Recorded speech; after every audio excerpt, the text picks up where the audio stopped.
Hi, my name is Catherine Went with Syscon, and thanks for taking a moment of your time. Today I wanted to talk with you about a feature article out of one of our newsletters that I ran. I'm seeing a lot of this across our client base, and so I was hoping to give you a couple of thoughts about it and a couple of resources that you might be able to check into to help you navigate. So it's this tension between protecting against risk and opportunities that are in front of you and going ahead and rising to those challenges. So we've got quite a few risks going on right now. I'll just rattle a couple of them off. Inflation, labor market, supply chain issues, remote workforce issues, the cost of money. Interest rates are quite high if you have any loans out, and even the rising price of things. So inflation as you've done your bids and you've already locked in some of those costs. On the other side, though, in that same conditions that we're seeing in the world are some opportunities, and we're seeing this across all of our clients across many different states. So things like clients are hitting new revenue and profitability highs, very exciting. They're expanding their offerings within their wheelhouses. So this is their specialty and they're expanding their offerings right in there. Strategic new opportunities, something that they have a unique opportunity to step in, or there's a void that's been made because another business has stepped out of a market, or a new market is opening up a new opportunity.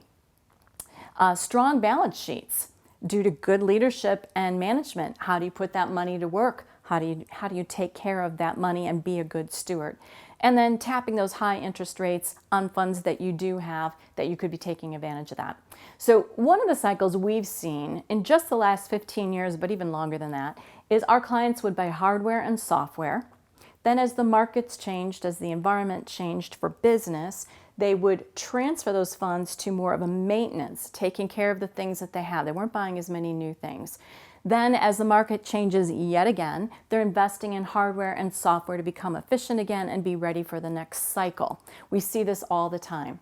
So what about you in your area, in your trade, in your specialty? Where can you go to talk about these things and hear about the trends that are happening and some of the creative ideas that people are putting out there? So we do have a couple suggestions. Obviously, whatever your core industry is, they probably have an association for it. Maybe it's something you could attend remotely if you're kind of in the boonies there, or maybe it's a group that's right in your backyard and you could participate. Maybe a local chamber, maybe something like a non-industry forum. So a couple things that we participate in: ASA, which is a Subcontractor Association, both the Chicago chapter and the Arizona chapter. I'm a member of the Professional Women in Construction out of the Chicago chapter. We are members of our local Chamber of Commerce. There are all kinds of training things too. C12 for business leadership training, affinity groups that are subgroups in my industry over there. Initiative 1 is doing a leadership training for a number of our key people at our office. So there's lots of resources out there within your industry and more rounded conversations so you can hear what's going on, some of the creative ideas that people are putting out there. I think you'll feel encouraged and you won't feel quite so isolated as you address some of these problems, whether they're risk problems or they're opportunity problems. We really wish you well in all of these things, and if there's any way we can help or you'd like to bounce some ideas off of us or hear what we're seeing, happy to have the conversation. Thanks for your time and have a great rest of your week.